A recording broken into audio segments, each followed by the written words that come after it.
If your objective is to get back with your ex, in this video, I'm going to show you how you can make them crawl back to you, literally crawl back to you.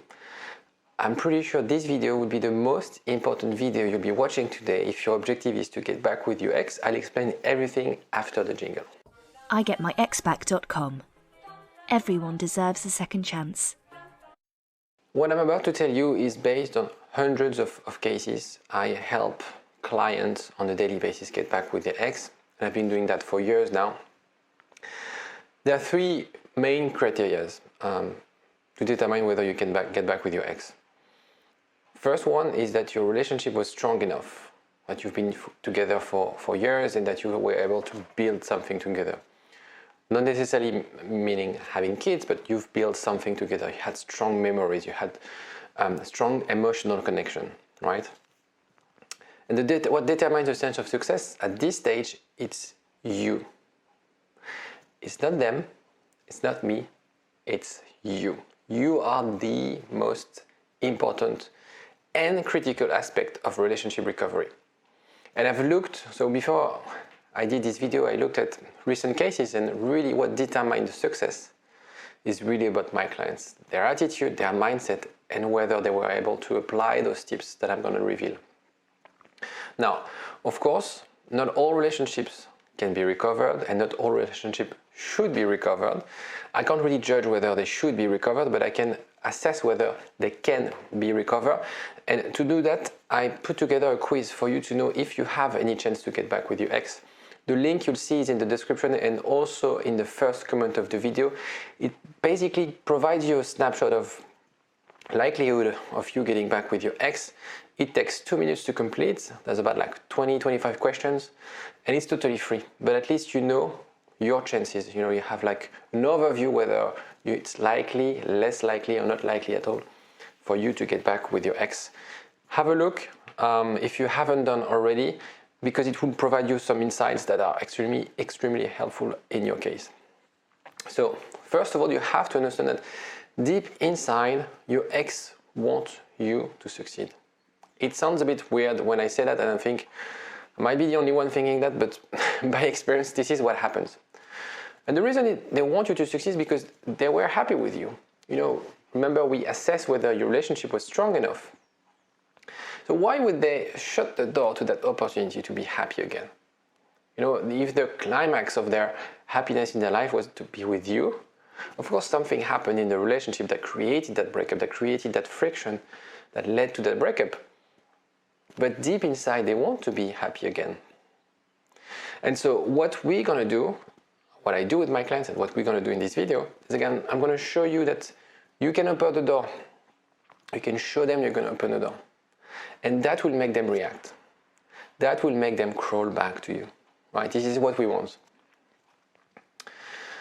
So the expected drama, you know, when someone decides to end a relationship with someone he loves, or he used to love, or she used to love, it's really hard. You have to acknowledge that it's really hard. It's hard for you, but it's hard for them as well.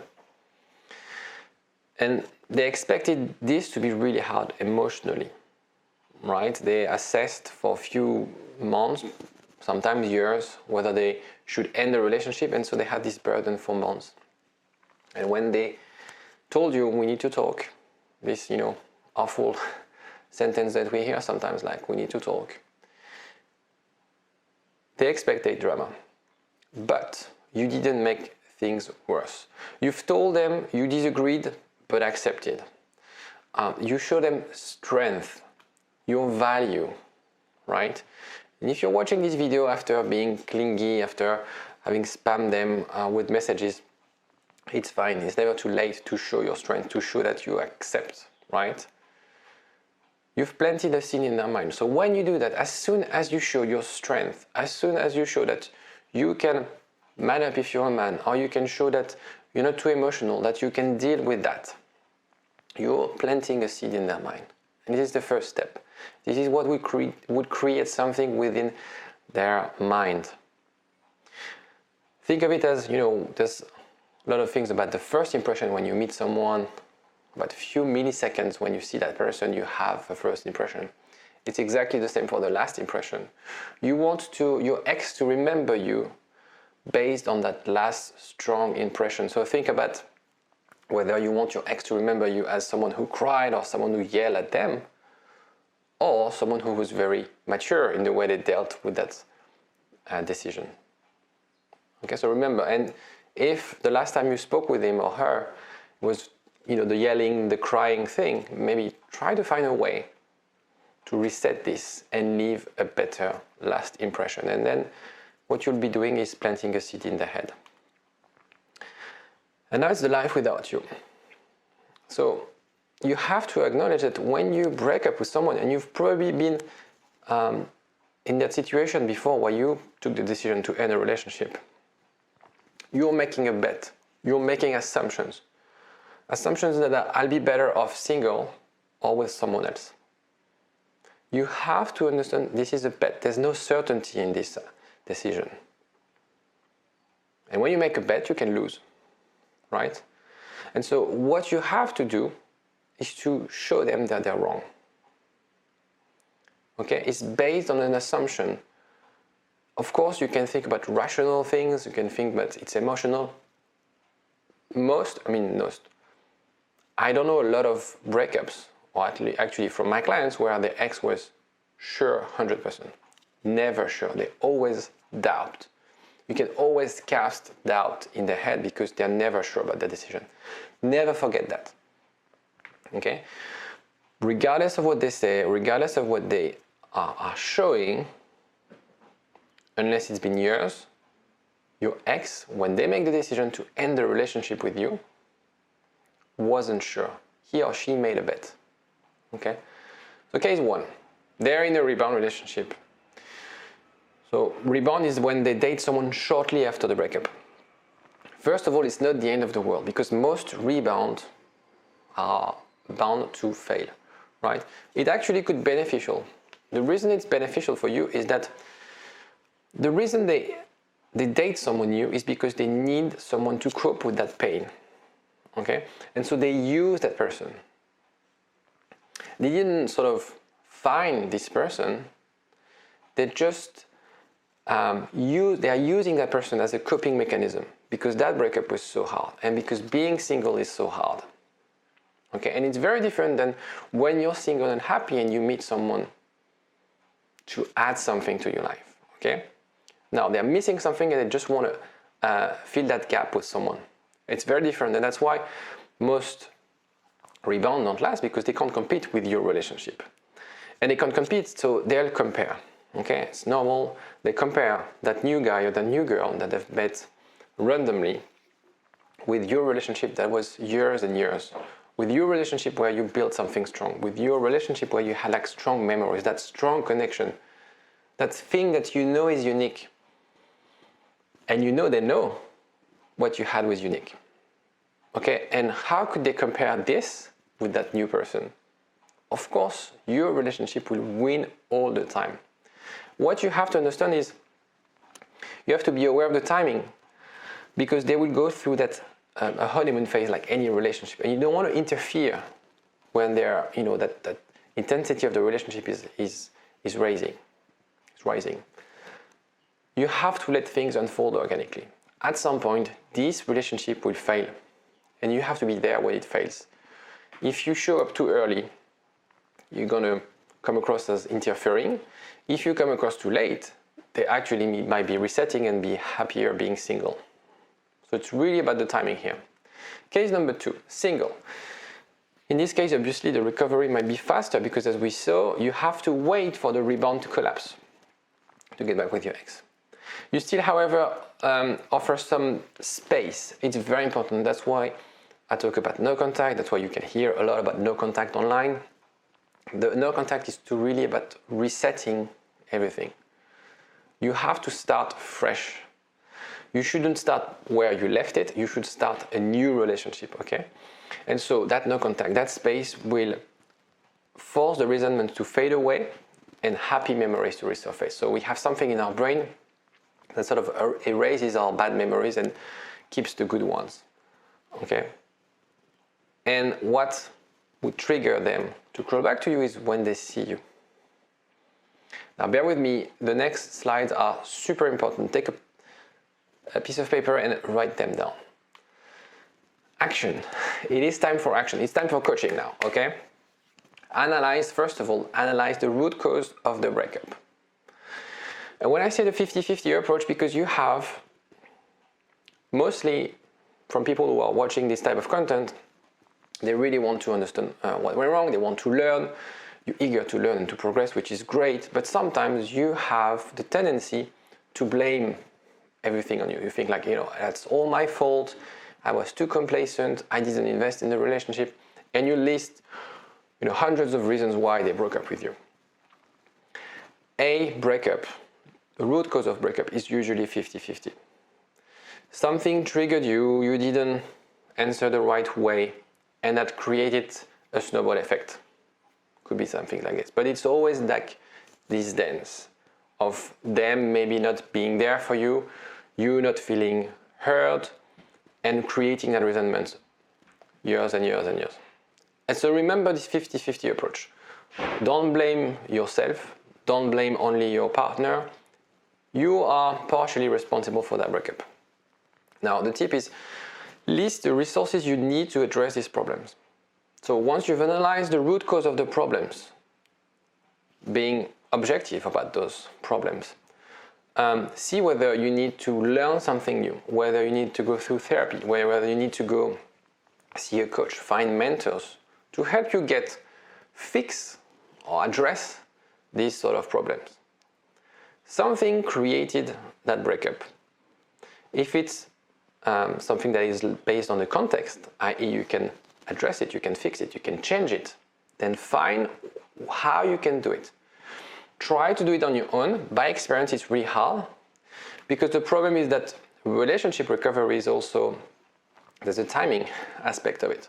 So if you do things on your own and you take years, for example, to learn about yourself and your insecurity and your attachment styles, and really changing how you deal with emotions, and you take 3 years to do it, then your ex is gone for good. So find ways to, of course, find the resources to do it, to understand, and also to accelerate that process. Tip number 2 is manage your emotions. It is critical. You are the most important person right now, right? A relationship is 30 hours a week. These 30 hours a week that you gained in a way, where you are on your own, you have to allocate those 30 hours to your growth, to your well-being, nothing else. Not watching Netflix, not watching silly stuff or playing video games. Well-being, growth. So watching that type of video, this type of content is okay. Don't overdo it though. But my tip is to really how you can manage your free time and ensure that you spend your time in the most important things. Okay, you have 30 hours, block those 30 hours in your calendar. Your evenings, what are you going to do? I'm going to see friends, I'm going to play sports, I'm going to go to a theater, go to an exhibition. But be proactive with this, because if you don't manage your free time, what's going to happen is you're going to stay at home, have these negative thoughts, being on social media, or looking at Netflix or things like that, and be unproductive. And when I say productive, it's not about work, it's about yourself, how you can work on yourself. And as I said in the first slide, you are the most important person. You are the critical aspect of getting back with your ex. Third one, and after this one, there's actually another slide with other tips. Don't force it. It's very hard to understand, but by experience, again, it's based on hundreds of cases. By experience, if you are doing the work and you are showing that you're strong, you don't need to force it. Okay? Forcing it is a sign of weakness. I was explaining to a client the other day, the best way to teach something to someone is not to spoon feed that knowledge to that person, is to put them in the position of experiencing and learning by themselves, discovering by themselves. That's how you teach kids. Of course, you're going to provide them tools, but the best way is when they use, they craft, they draw, they make things with their hand, where they discover things, where they experience things. This is how you remember things. This is how you basically understand things. It's way more powerful when someone realizes on their own than he's being forced. Okay? That will create that wake up call, that what the fuck wake up call, right? They'll think, why did I dump that person? Why was I so wrong thinking he couldn't change or she couldn't change? Why? I had this image of someone super emotional or super clingy, super anxious, but I was completely wrong. How come? And once they realize this, because you had a strong relationship, you had something different, you had something unique, then it becomes a no-brainer. Of course they're going to crawl back. Of course they want to get back to that happy relationship. Because all the problems, all the things that created that friction, they're gone. So if you think about it, you removed all the pain, all the negative things from the equation. They'll be stupid not to go for it, right? And they will crawl back to you. So before the last slide, I want to introduce you a concept. It's called the Johari Window. It's something that I use in my group coaching program. And it is a game changer when it comes to getting back with your ex. It's a coaching principle that you might have heard of before. And the reason I'm introducing this concept is because if you're not aware of this concept and you're struggling or you feel like, I'm following all your tips but it doesn't work, I'm listening to all the tips but I feel like I'm blocked, it's probably because you don't know this concept of Johari Window. And if you master this, I can guarantee you're gonna multiply your chances to get back with your ex by 10 or 20, literally. So on the top left, it's the open area or the arena. It's the things that are known to self and known to others, okay? Nothing really crucial there. What is very important for you right now, your job is to expand yourself, to expand the impact you have on the world more broadly, expanding understanding about your blind spot and exploring the hidden area, or actually showing to the world your hidden area. Let's start with the hidden area or the facade. It's basically all the things that you kept for yourself. I'm going to give you an example. For example, I'm kind of an avoidant, dismissive avoidant, and in the past I would keep things for myself. I would say yes when I mean no. I wouldn't necessarily express my emotions. I would struggle to express my emotions. And therefore I would keep a lot of things to myself. And people who were dating me, they wouldn't know what's going on in my head. And I would have this typical, like, I don't know what you're thinking. I don't know what's going on in your head type of thing. It's probably, maybe that's the case for you. You're struggling to express things. You're struggling to show to the world, to show to your ex your value. Okay, and it's very important for you if you want to recover, if you want to reconquer your ex, to be able to bring those things, so the things that are not known to others, but known to yourself, bring them out. Okay, it's so important. So that's one aspect. The second aspect, which is harder, but equally important, is the not known to self, but known to others. And it's the thing that you can uncover when you have a session with a therapist or a coach. It's something that we explore when we do our group coaching sessions where people have that conversation. There's so many things. So blind spot, I think it's self-explanatory. So many things that you're not aware. Things that are great about yourself that you're not aware. And things that, are preventing you from getting back with your ex. So it's about how you can explore this blind spot, how you can get some help to really work and address those things. Because if you expand yourself and be able to leverage your blind spot, address some of those negative part of the blind spot, and if you're able to express this hidden area, this treasure that you are keeping for yourself to yourself, this is how you can create that massive reaction, that massive wow moment in your ex's head. When they realize that actually it was all within himself or herself. He had or she had the ability actually to change, to be that person, to fix the relationship, to be more secure. I was wrong. I made a bet and I lost. I was wrong, and therefore I want that person back into my life. This is what will happen if you master this thing. Obviously, like any sort of theory, it's very easy on paper. Understanding your blind spot is really hard. It could take months and years of therapy if you really want to explore it the right way. And bringing out this hidden area, it's really about uncovering those insecurities that are preventing you from expressing this. And you're gonna tell me, yes, but you know, I've tried everything. The worst thing I can hear from you, that's the worst thing I can hear from you. I don't want to hear any yes, but. Okay, you just say yes. Yes, Alexis, you're right. If you're stuck, it's probably because you're doing something wrong. Let's face it. If you took the quiz and you have a score above 15, above 20, and you have, you're seeing a therapist, you're getting some help, you're working on yourself, and you feel that you're stuck, there's something that you do wrong. The problem is that you don't know what you don't know, right? And that's the problem. That's what we discussed in the Johari Window. You don't know what you don't know. And if you feel, so I want to help. That's why I do these videos. That's why I have those calls in my diary. That's why I have WhatsApp. I want to help. So if you feel that you've listened to all my tips, you've done all the things, you've been working on yourself for months, and you're stuck. You feel, I've done everything, and I'm stuck. I need help. Give me a call. There's a link in the description to book a call, or if you want to WhatsApp me, that's fine.